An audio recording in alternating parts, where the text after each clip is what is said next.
اللہم اجعل فی قلبی نورا۔ اگلا مراقبہ ہوگا مراقبہ اسم باطن، اسم باطن کا مراقبہ۔ ایک اللہ رب العزت کی تجلی کی اللہ کی کلام کا ظاہر ہوتا ہے، اور ایک اللہ کی تجلی اور کلام کی باطن بھی ہوتے ہیں۔ ایک چیز ہوتا ہے جس کو ہم سامنے سے دیکھ رہے ہوتے ہیں، اس کی ایک ظاہری شکل و صورت ہوتی ہے، ایک ان کی اندرونی شکل و صورت ہوتی ہے۔ اللہ کریم کی اس تجلی اور انوار و تجلیات کا ایک ظاہر بھی ہے اور ایک باطن بھی ہے۔ فلہذا اب اس میں باطن کا مراقبہ کریں گے۔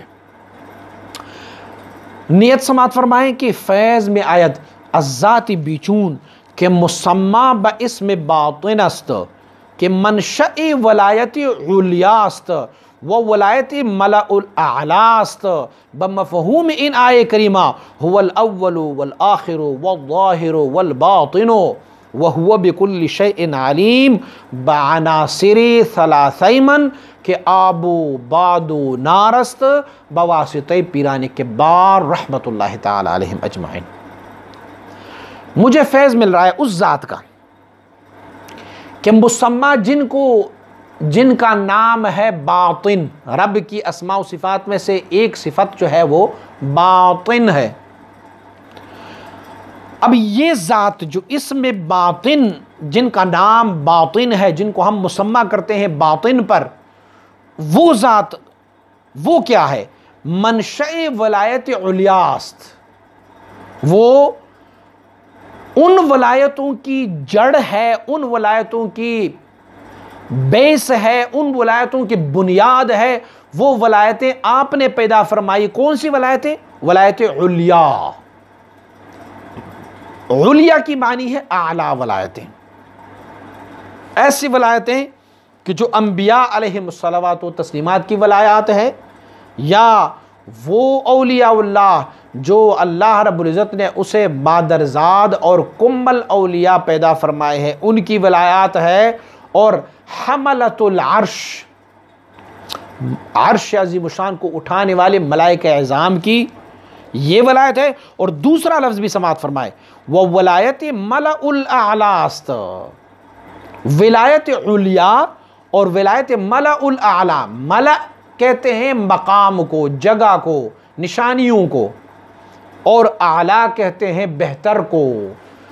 ولایت علیا یا ولایت ملأ الاعلی جو ہے وہ ولایت ہے جو مخصوص انبیاء علیہ السلام کے لیے، اور ملائکہ اعظام جو اولو العظم ملائکہ اعظام ہے ان کے لیے مخصوص ہے، جیسے سیدنا جبریل علیہ نبینا علیہ السلام، اور سیدنا میکائیل علیہ نبینا علیہ السلام، سیدنا اسرافیل علیہ نبینا علیہ السلام، سیدنا عزرائیل علیہ نبینا علیہ السلام، یا حملۃ العرش یا اسرافیل علیہ نبینا علیہ السلام، یا انبیاء علیہ السلام کی جو ولایتیں ہیں، جن میں سے یہ 6 بہترین اور سب سے برگزیدہ اور سب سے بڑے نبی ہے، وہ حضرت آدم علیہ نبینا علیہ السلام، حضرت نوح علیہ نبینا علیہ السلام، اور حضرت ابراہیم علیہ نبینا علیہ السلام، حضرت موسیٰ علیہ نبینا علیہ السلام، حضرت عیسیٰ علیہ نبینا علیہ السلام، اور ہمارے اور آپ کے آقا حضور محمد مصطفیٰ صلی اللہ علیہ وسلم۔ تو ان کی ولایات کو ولایت علیا یعنی اونچا ولایت، اور ملأ الاعلی وہ ولایات جو ملأ نشانی یا مقام یا گروہ ان کو کہتے ہیں، کہ ان کی جو اعلیٰ ہے ان کی ولایات ہے، ایک نبی کی نبوت ہے، ایک ان کی ولایت ہے۔ یہ جو ولایت علیا اور ملأ الاعلی ہے، یہ انبیاء علیہ السلام اور ان بڑے فرشتوں کی، ان بڑے اللہ کی ملائکہ اعظام کی ولایت ہے۔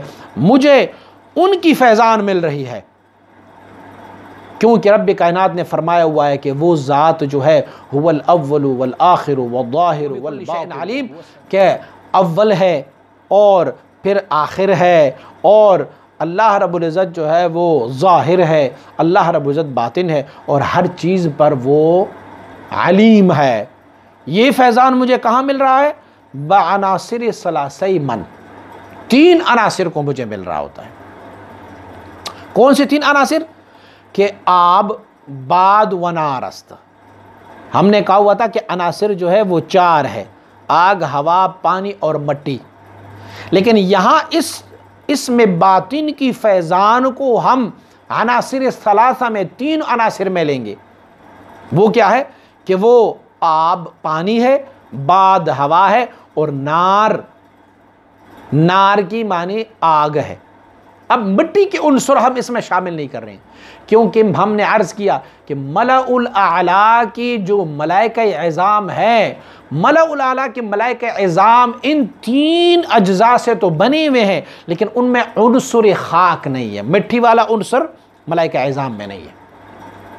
کچھ ملائکہ کو اللہ کریم نے ایسے بھی پیدا فرمائے ہیں کہ جن کو برف اور آگ کو 2 متضاد چیزوں کو اکٹھا کر کے ان میں سے ملائکہ عظام تخلیق کی ہے اللہ رب العزت نے، اور پھر ان کا تسبیح کیا ہوتا ہے، سبحان من جمع بین النار والثلج، پاکی ہے اس ذات کے لیے کہ جس نے آگ اور برف کو اکٹھا کر کے ہمیں پیدا فرمایا۔ یہ اللہ کی قدرت ہے کہ رب کائنات۔ تو یہ جو ملأ الاعلیٰ میں نے کہا حاملین عرش ملائکہ عظام، یا وہ ملائکہ اولو العظم سیدنا جبریل، سیدنا میکائیل، سیدنا اسرافیل، سیدنا عزرائیل علی نبینا وعلیہم الصلوات والتسلیمات، یہ ملائکہ عظام ہے۔ اور قانون یہ ہے کہ ملائکہ عظام میں 3 عناصر ہوتے ہیں، آگ، ہوا، پانی، یہ 3 عناصر ان میں ہوتے ہیں، اور خاک اور مٹی کا جو عنصر ہے وہ ملائکہ عظام میں نہیں ہوتے۔ رب کائنات نے اس عنصر کو خاص فرمایا ہوا ہے بندوں کے لیے۔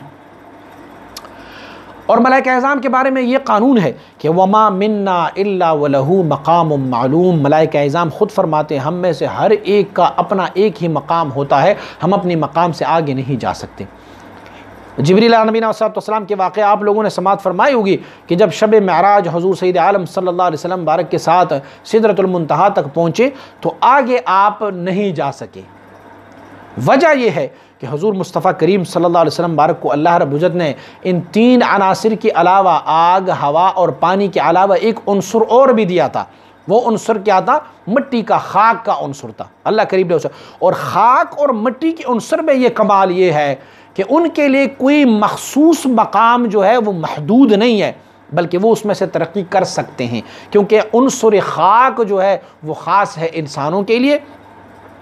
تو اس عنصر سے اللہ رب العزت ان کی درجات کو، ان کے مراتب کو بھی فوق لے کے جاتے ہیں۔ تو اس میں باطن کا جو تجلی تھا یہ مخصوص تھا، یہ تجلی وہ اس مقام کے لیے جسے ملأ الاعلیٰ کا مقام کہا جاتا ہے، اور ملأ الاعلیٰ کا مقام جو ہے وہ ملائکہ عظام کا مقام ہے۔ فلہٰذا ہمیں یہاں پر فیضان جو مل رہا ہوگا ان 3 عناصر میں، جو قالبی کی لطیفے میں ہم نے 4 عناصر گنے تھے، اس میں سے 3 عناصر میں ہمیں ان کا فیضان ملے گا، آگ، ہوا اور پانی میں، کیونکہ ان کا ربط اور رابطہ اور واسطہ جو ہے وہ ملائکہ عظام کی ان کے ساتھ ہے کہ جو عناصر 3 عناصر سے ملائکہ عظام بنے ہیں، یہ ہمیں ملتا جائے گا۔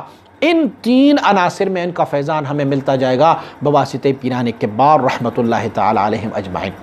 میں نے اسے مراقبے کے شروع میں کہا کہ اس میں ایک لفظ یہ ہے ولایت علیہ، تو میں نے عرض کیا کہ ولایت علیہ جو ہے وہ انبیاء علیہ السلام کی بھی ولایت ہوتی ہے۔ اس سے کسی کو یہ شک نہ پڑ جائے کہ کیا انبیاء علیہ السلام کو تو 4 عناصر ہوتے ہیں، تو آپ نے تو انبیاء کو بھی اس میں شامل کر لیا ہے، تو گویا انبیاء کو بھی عنصر خاک نہیں ہوتا؟ نہیں، میں لفظ علیہ، ولایت علیہ کی معنی بتا رہا ہوں کہ ولایت علیہ ملائکہ عظام کی ولایت کو بھی کہتے ہیں اور انبیاء اولو العزم کی ولایت کو بھی کہتے ہیں۔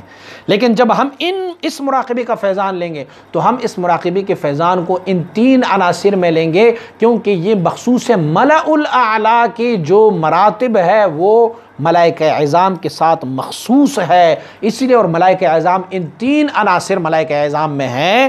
چوتھا عنصر جو مٹی کا ہے وہ ملائکہ عظام میں نہیں ہے، اسی لیے ہم اس مراقبے میں فیضان لیں گے اپنی لطیف قالبی میں، اور لطیف قالبی میں ہم صرف 3 عناصر میں ان کا فیضان لیں گے اپنے مرشدوں کی وسیلے اور واسطے سے۔